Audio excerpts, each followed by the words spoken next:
Okay, so it's 5.2, still on moments. You can find the sum of the moments of a set of forces acting on a body. When you have several coplanar forces acting on a body, now coplanar means you're acting in the same plane. In other words, like a piece of paper. It's just got that one dimension. It's all acting in the same plane. And this is a vertical plane you're looking at. Okay, so every force is acting not askew or coming out of the page. It's acting within that page as you see it. Okay, that's what coplanar means. You can add the moments about the point, about a point. You need to choose a positive direction, either clockwise or anti-clockwise, and consider the sense of rotation of each moment. Now, example 4, remember moments is your force times by the perpendicular distance from the fulcrum, the pivot point, the point about which you're taking the moment. Okay, you try and measure the torque effect around that point. Now the diagram shows a set of forces acting on a right rod, so it's got no mass to it, so we're going to worry about that. Calculate the sum of the moments about point P. So you're specifically told to take the moments about here. Okay. So how you need to start setting this out is you need to tell the examiner that's the usual symbol for moments, and I usually, not always, 95% of the time, say that assuming that clockwise is positive. So a clockwise moment is positive, and the point you're taking it about you put in the center here, so P. So there we go. That simply tells the examiner that clockwise is positive and you're taking moments about P. So if that was my pivot point, the hinge of a or the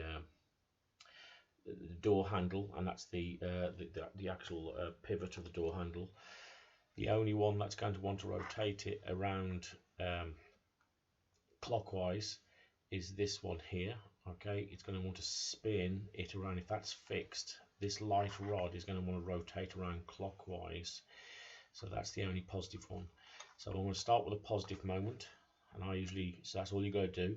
I usually put my moments in brackets, so it is the force, that's 5 newtons, multiplied, I'm going to use a dot notation, multiplied by its perpendicular distance from the fulcrum, about where you're taking the pivot point, yeah, fulcrum, so it's 3 meters. This one here I'll do next is an anti-clockwise. That will want to, if it's on its own, want to rotate this bar, this rod, around this way, anti-clockwise. So it's a negative moment in brackets. The force comes first, times by, dot notation I tend to use. 1 meter it is, that's its perpendicular distance from the fulcrum, so times by 1. And again, this one here is an anti-clockwise rotation. If it was on its own, it would rotate it around there, it would be wanting to rotate it around there. So again, it is a negative because it's opposite to what we're saying positive is. Negative, again, the force is 3 multiplied by perpendicular distance. Again, perpendicular distance is 1 meter from the fulcrum. So that is the sum of the moments, whatever this calculates to be. So that gives you 15. Take away that gives you 4, take away that gives you 3. So what it's going to give you is 15 take 4 is 11. 11 take 3 is going to give you 8. So it is 8 Newton meters. That's what the measurement of moments are. Force times perpendicular distance, Newton meter, so torque. And because it's a positive answer, it means this point here is, if it was just this located atom just here, this point, that's feeling as though it's being turned that way by 8 newtons, okay, clockwise. That's all that is feeling, okay. So that's the answer there. You might want to finish it off in brackets, 8 Newton meters, and it is clockwise. Okay, so that's what it means. Right, no questions underneath. Over the page, example 5. Now, it says the diagram shows 2 forces acting on a lamina. A lamina is a piece of paper, a metal, piece of paper, if you will. Calculate the sum of the moments of the forces about point P. Now there are two ways you can do this. You can actually look at it and say that this force goes through here forever, and that's the perpendicular distance. So if I can work that out, that is one way, and you can always work it out because that, using the trigonometry, that length there is using this information is simply 8 sin 25. I'm not worried about that. That's not the way I like doing it. How I like doing it is that is a known angle measured from here. So I like to componentalize this force to two orthogonal distances, and the obvious choice is to split it up in a bit going that way, and orthogonal means a right angle, a bit going that way. Okay, this one you can negate because the distance this force is acting from the fulcrum is going right through the fulcrum, so it's having no effect. So I can forget that one there. Okay, so the only one I've got to worry about is this here. Now, as you should know, this is going to be the force 7 multiplied by its and it's not in a pinch, the angle is not in a pinch, so it is sin, its component is sin 25. So that is the size of the force going in that direction. The amount of the force going in this direction, and again it's perpendicular, so a bit going in this direction, and again we can negate that bit there because it's going right through the fulcrum. There's no perpendicular distance if it goes through it. This is the only bit we need. It is the force 4 newtons times by its component, and it's not in a pinch, so it is sin 35. So to finish this question off, all we've got to do now is tell the examiner that we're going to take moments about P, and we're going to assume that clockwise is positive. Now, forgetting this force here, forgetting this diagram here, if I could cross it out I would. All you've got going on is this rod, if it was a rod, 8 meters from the fulcrum is being rotated around that way by this force. It's positive because it's going clockwise, so in brackets it is 7 sin 25 multiplied by, and the perpendicular distance that that force is acting at is 8 meters. This force alone is wanting to rotate around the fulcrum in an anti-clockwise manner, so it is negative, and it is the force for sin 35, and it is multiplied by its perpendicular distance is 8. So the sum of those forces we can now work out, calculator.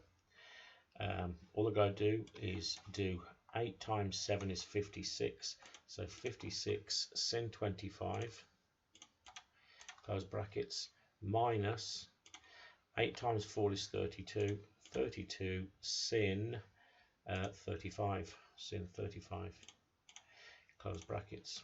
Okay, so equals, and we end up with, to 3 sig fig, 5.3, and I think it was 1, yeah, 5.31 Newton meters.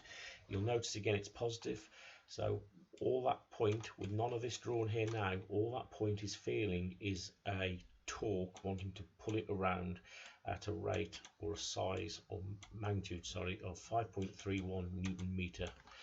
Okay, that's what these forces are doing on it. Okay, so all you've got to put down now is therefore it's a 5.31 Newton meter, and it is clockwise. Okay, so that's what it is. Right. Looks a bit messy. Okay, next question. I don't think there's anything on the bottom of the page. No, so right, we're going over the page. Example 6. When the distance given is not perpendicular distance of the line of action from the pivot, you can find the moment of, sorry, by resolving the forces into components. That's what I just did here. What they obviously intended the other side is this force. I never use this way, so I'm just going to describe it anyway. This force goes on forever in that direction. The shortest distance is not that, it is the perpendicular distance from the fulcrum. How do we get this? This is called the opposite hypotenuse adjacent. We know that sin theta is equal to opposite over hype. I know theta is equal to 25. I know hype is equal to 4, and therefore opposite is equal to 4 sin 25. So I can rub that out and put 4 sin 25. Okay, so I now know that that's the perpendicular distance, and you've just times it by the size of the force. The size of the force is 5. So the answer is, the diagram shows the force acting on a laminar. Find the moment about the force about of the force about P. So therefore, you're going to simply say that. In fact, I wouldn't even say this because there's only one thing going on.